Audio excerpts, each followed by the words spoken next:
Sir ಘಟನೆ ಆಗಿದೆ. ನೀವು ಒಂದು ಮನವಿ ಮಾಡಿದ್ರಿ ಸರ್, ನನ್ನ ಮಗಳಾದಂಗೆ ಬೇರೆ ಯಾರ ಮಗಳಿಗೆ ಆಗಬಾರ್ದು. ನಿಮ್ಮ ವಾರ್ಡ್ನಾಗ ಮತ್ತೊಂದು ಇಂಥ ಘಟನೆ ಆಗಿದೆ. ಇವತ್ತಿನ ದಿವಸ ಭಾಳ ಮತ್ತೊಂದು ದುರಂತದ ದಿವಸ. ಈಗ ತಾನೇ ನನ್ನ ಮಗಳದ್ದು ಒಂದು ತಿಂಗಳ ಒಳಗೆ ಮನೆಗೆ ಪೂಜಾ ಕಾರ್ಯಕ್ರಮ ಮುಗಿಸಿ ವೀರಭದ್ರೇಶ್ವರ ಒಂದು ರುದ್ರಾಭಿಷೇಕನ ಮುಗಿಸಿ ಮಾಡುವ ಹೊತ್ನ್ಯಾಗ ಈ ಒಂದು ಘಟನೆ ಬಗ್ಗೆ ನಮಗೆ ಮಾಹಿತಿ ಸಿಕ್ತು. ನನ್ನ ವಾರ್ಡ್ನಲ್ಲೇ ಏನು 68ನೇ ವಾರ್ಡ್ ನನ್ನ ಹುಬ್ಬಳ್ಳಿ ಧಾರವಾಡ ಮಹಾನಗರ ಪಾಲಿಕೆಯಲ್ಲಿ ಕೂಡ ನಾನು ಏನು ಪ್ರತಿಭಟನೆ ಮಾಡಿ ಇಡೀ ದೇಶಾದ್ಯಂತ ರಾಜ್ಯಾದ್ಯಂತ ಎಲ್ಲ ಹೋರಾಟ ಆಯಿತು. ಎಲ್ಲ ಪಕ್ಷಾತೀತ ಜಾತ್ಯತೀತ ಹೋರಾಟ ಮಾಡಿದರೂ ಕೂಡ ಈ ಕಳೆದ 15 ದಿವಸ 20 ದಿವಸಗಳೊಳಗೆ ಮತ್ತೊಂದು ಮಾಡ್ರಾಕೈತಂದ್ರೆ ಇದು ಎಂಥ ಅವ್ಯವಸ್ಥೆ. ಈಗ ನಾನು ಯಾರ ಮೇಲೆ ಬ್ಲೇಮ್ ಮಾಡಬೇಕು ಏನು ಒಂದು ಅರ್ಥ ಆಗ್ತಾಯಿಲ್ಲ.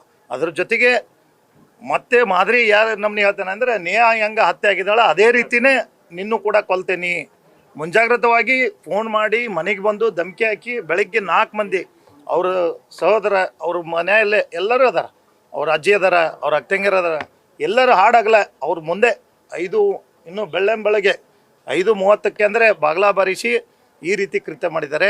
ಇದಕ್ಕೆ ನಾನು ತೀವ್ರವಾಗಿ ಖಂಡಿಸ್ತೀನಿ. ಮತ್ತು ಯಾವ ರೀತಿ ನನ್ನ ಮಗಳಿಗೆ ಹೋರಾಟಕ್ಕೆ ಎಲ್ಲರೂ ಬೆಂಬಲ ಕೊಟ್ಟಿದ್ರಿ ಅದೇ ರೀತಿ ಕೂಡ ಈ ಮಗಳು ಕೂಡ ನನ್ನ ಮಗಳೇ, ಆಕೆಗೂ ಕೂಡ ಹೋರಾಟನ ಮಾಡಬೇಕು ಮತ್ತು ರಾಜ್ಯ ಸರ್ಕಾರಕ್ಕೆ ಮತ್ತೆ ಎಚ್ಚರಿಕೆ ಗಂಟೆಯನ್ನು ಕೊಡಬೇಕು. ಈಗಾಗಲೇ ದೇಶಾದ್ಯಂತ ಹೋರಾಟ ಆಗಿದೆ. ಈ ರೀತಿ ಎಲ್ಲರೂ ಮಕ್ಕಳನ್ನ ಕೊಲೆ ಮಾಡೋದಾಗಿದ್ರೆ ಮತ್ತು ಹೆಣ್ಮಕ್ಳನ್ನ ನಾವು ಹುಟ್ಟಿಸಿ ನಾವು ಇಲ್ದಂಥ ಪರಿಸ್ಥಿತಿ ಬರ್ತೈತೆ. ಅದಕ್ಕೆ ದಯಮಾಡಿ ಇಂಥ ವಿಕೃತ ಮನಸ್ಸಿದ್ದವ್ರನ್ನ ಅವ್ರ ಕಡಿವಾಣ ಹಾಕಕ್ಕೆ ಆತು ಸರಿ, ಇಲ್ಲ ಅಂದರೆ ಜನರ ಕೈಯಾಗ ಕೊಡೋಣ. ಈಗಾಗಲೇ ನಾನು ಹಿಂದಕ್ಕೂ ಕೂಡ ಹೇಳಿದ್ದೀನಿ ಮಾನ್ಯ ಗೃಹ ಸಚಿವರಿಗೆ, ಇಲ್ಲೇ ನಮ್ಮ ಆಯುಕ್ತರು ಯಾವುದೇ ರೀತಿಯಿಂದ ಕ್ರಮ ಇಲ್ಲ. ನಾನು ನೇರವಾಗಿ ಕಮಿಷನರ್ನ ಇಲ್ಲಿಂದ ಟ್ರಾನ್ಸ್ಫರ್ ಮಾಡಿ ಅಂತ ಹೇಳಿದ್ದೀನಿ ನನ್ನ ಕೇಸ್ ಆದಾಗ, ನನ್ನ ಮಗಳ ಕೇಸ್ ಆದಾಗ. ಆದರೂ ಕೂಡ ಅವರು ಸುಮ್ಮನೆ ಕುಂತ್ಕೊಂಡ್ರು. ಮತ್ತು CM ಅವರು ಕೂಡ ಮನವಿ ಮಾಡಿದ್ದೀನಿ.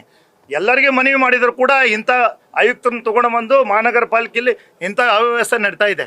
ಅದರ ಕಾರಣ ಯಾರು? ಇವ್ರಿಗೆ ಆ ಅಧಿಕಾರನ IPS ಇವ್ರಿಗೆ ಜವಾಬ್ದಾರಿ ತಾನ ಇಲ್ಲ ಅಂದರೆ ಬಿಟ್ಟು ಬೇರೆ ದಕ್ಷ ಆಫೀಸರ್ನ ತೊಗೊಂಡು ಬರಲಿಲ್ಲ, ಇಂಥವ್ರನ್ನ ತೊಗೊಂಡು ಬಂದೆ.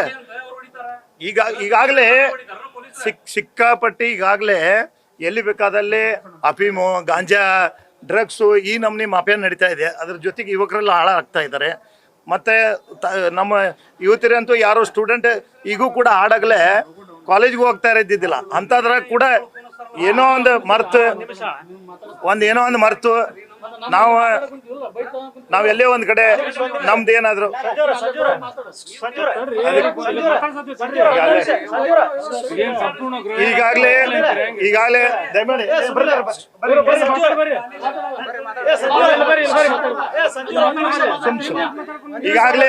ಈಗಾಗಲೇ ನೋಡ್ರಿ ಅವ್ರ ದುಃಖದಾಗದಾರ. ಅವರು ಕೂಡ ಆ ಕುಟುಂಬದ ಸದಸ್ಯರವ್ರೆ ಇರ್ಲಿ, ಅವ್ರಿಗೆ ಬಹಳ ನೋವಾಗಿದ್ರಿಂದ ಅವ್ರಿಗೂ ಕೂಡ ಇದಾಗಿದೆ. ನಾನಂತೂ ಸರ್ಕಾರಕ್ಕೆ ಮತ್ತು ಪೊಲೀಸ್ ಇಲಾಖೆಗೆ ಮತ್ತೊಂದು ಘಟನೆ ಆಗಿದೆ, ನಾನು ಹಿಂದಕ್ಕಾದರೂ ಕೇಳಿದ್ದೆ, ಈ ಘಟನೆ ಮರುಕಳಿಸ್ಬಾರ್ದು. ನಾನು ನನ್ನ ಮಗಳ ದುಃಖನ ತಡ್ಕೊಂಡು ನಾನು ಮತ್ತೆ ಎಚ್ಚರಿಕೆ ಕೊಟ್ಟಿದ್ದೆ. ಆದರೂ ಕೂಡ ಮತ್ತೆ ಮರುಕಳಿಸ್ತು. ನಿನ್ನಿಲ್ದ ಮೊನ್ನೆ ಹಳ್ಳಿಯಾಳದಾಗೆ ಹಾಡಾಗಲ್ಲ ಪಾಪ ಒಬ್ಬ ಕೂಲಿ ಕಾರ್ಮಿಕನ ಹತ್ಯೆ ಮಾಡಿದರು. ಇಲ್ಲೇ ಪಕ್ಕದ ಹಳ್ಳಿಯಾಳ, ನನಗೆ ಅದಕ್ಕೆ 6 ಕಿಲೋಮೀಟರ್ ಡಿಫ್ರೆನ್ಸ್ ಇದೆ ಮನೆ ಹತ್ರ. ಮತ್ತು ಈಗ ನನ್ನ ವಾರ್ಡ್ನಲ್ಲೇ ಆಗಿದೆ. ಏನು ಇವರು ಷಡ್ಯಂತ್ರ ಮಾಡ್ತಾ ಇದ್ದಾರಾ? ನನ್ನ ವಾರ್ಡ ಇವರಿಗೆ ಟಾರ್ಗೆಟ್ ಆಗಿದೆ. ಬಡ ಮಕ್ಕಳನ್ನೇ ಬೇಕಾ ಇವರಿಗೆ?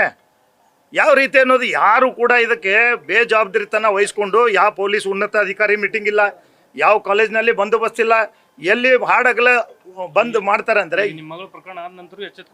ಏನು ಎಚ್ಚೆತ್ತುಕೊಂಡಿಲ್ಲ. ಇದ್ರದ್ದು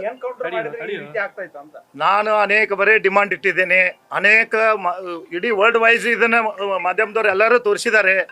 ಯಾವಾಗ ಇವರು ಬೇರೆ ರಾಜ್ಯದ UP ಮಾಡೆಲ್ ಆಗಲಿ, ಹೈದರಾಬಾದ್ ಮಾಡೆಲ್ ಆಗಲಿ ನಮ್ಮ ಕರ್ನಾಟಕಕ್ಕೆ ತೊಗೊಂಡು ಬರಲಂಗಿಲ್ಲ. ಅಲ್ಲಿ ತನಕ ಯಾರು ಎಚ್ಚೆತ್ತಾಗಂಗಿಲ್ಲ.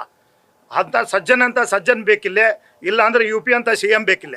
ಅಂದಾಗ ಮಾತ್ರ ಇದಾಕೈತೆ ಅಂತ ನಾ ಕೇಳ್ತೇನೆ. ಈಗಾಗಲೇ ನಾವು ನಮ್ಮ ಮಗಳ ಕಳ್ಕೊಂಡು ನೋವಾಗಿದ್ದೀವಿ. ಮತ್ತೆ ನಾನು ವಾರ್ಡಿನ ಮಗಳು ಹೋದ್ಲ.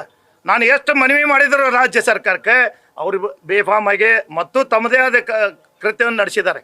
ಅದಕ್ಕೆ ನಿಮಗೆ ಆಗಂಗಿಲ್ಲ ಅಂದರೆ ರಜೆ ನಿಮ್ಗೆ ಕೊಟ್ಟು ಮನೆಗೆ ಹೋಗ್ರಿ, ಬೇರೆದವ್ರನ್ನ ತೊಗೊಂಡು ಬರ್ರಿ. ಯಾಕೆ ನೀವು ಅದ್ರ ಮೇಲೆ ಕುಂತು ಇಂಥ ಅಮಾಯಕರನ್ನ ಪಾಪ ಬಡವ್ರನ್ನ ಬಲಿ ಮಾಡ್ತೀರಿ? ಇಂಥ ವಿಕೃತ ಮನಸ್ಸಿದ್ದವ್ರನ್ನ ಸಮಾಜನ ನೀವು ಕಟ್ಟಕ್ಕೆ ಆಗಂಗಿಲ್ಲ ಅಂದರೆ, ನಿಮಗೆ ಮಫ್ತಿ ಮೇಲೆ ಪೊಲೀಸರು ಕಳ್ಸೋಕ್ಕಾಗಿಲ್ಲ ಅಂದರೆ ಎದಕ್ಕೆ ನೀವು ಅಧಿಕಾರ ವಹಿಸ್ಕೊಂತೀರಿ? ಕಮಿಷನರ್ಗೆ ಅವಾಗ ಹೇಳಿ ನಾನು, ಅವರು ಈ ರೀತಿ ಡೈವರ್ಟ್ ಮಾಡಿ ಈ ರೀತಿ ಹೇಳ್ಕೊತ ಕುಂತು ಇದನ್ನೆಲ್ಲ ಫೇಲ್ಯೂರ್ ಮಾಡೋಕೆ ಮತ್ತೊಂದು ಘಟನೆ ಆಗಕ್ಕೆ ಅವರೇ ಮೂಲ ಕಾರಣ ಅಂತ ನಾನು ಅಂತೇನೆ. ಯಾಕಂದ್ರೆ ಇಷ್ಟೊತ್ತಿಗೆ ಅಂದ್ರೆ ಆಗ್ಬೇಕಾಯ್ತು. ಅದಕ್ಕೆ ನಾನು ಈಗಾದರೂ ಕೂಡ ರಾಜ್ಯ ಸರ್ಕಾರ ಎಚ್ಚೆತ್ತಿ ಅದಕ್ಕೆ ಇಮಿಡಿಯೇಟ್ಲಿ ಎನ್ಕೌಂಟರ್ ಮಾಡಿದರೆ ಎಲ್ಲರಿಗೂ ಕೂಡ ಒಂದು ನೆಮ್ಮದಿ ಅಂತ ಕಾಣಿಸ್ತೈತೆ ಅಂತ ನನಗೆ ಅನಿಸ್ತೈತಿ. ಮುಂದೆ ಬರೋ ಅಹಿತಕರ ಘಟನೆಗೆ ಅವರಿಗೆ ಇತಿಶ್ರೀ ಹಾಡ್ತಾರೆ ಅಂತ ನಾನು ಕೇಳ್ತೇನೆ.